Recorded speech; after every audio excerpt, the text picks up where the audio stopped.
آقای شمس به بازیکنان چوکا کارت زرد نشون میده. حمله خب یک ثانیه عجیب و غریب داریم میبینیم، حمله به سمت داور، هیچ کسی هم نیست که جلوی او رو بگیره. صحنه‌های زشت و غیر ورزشی رو در ورزشگاه پوریای ولی تال شاهد هستیم.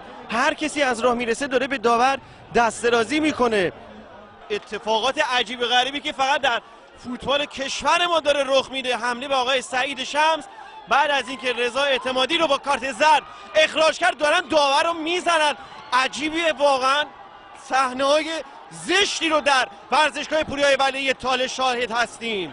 تمامی بازیکنان چوکا هم تو این صحنه درگیر شدن. واقعا صحنه‌های زشت و غیر ورزشی رو داریم تو این ورزشگاه میبینیم، اتفاقی که شاید توی هیچ کجای دنیا پیش نیاد. آقای نوید خانیپور هم سرپرست چوکا داره به داد سعید شمس داور بازی میرسه. واقعا کنترل بازی از دست همه خارج شده، مردم هم اومدن توی زمین بازی، هر کسی از راه میرسه داره به سعید شمس دست درازی میکنه. امیدواریم که اتفاق خاصی برای آقای سعید شمس نیفته. تعداد کمی نیروهای انتظامی هم واقعا کنترل بازی از دست همه خارج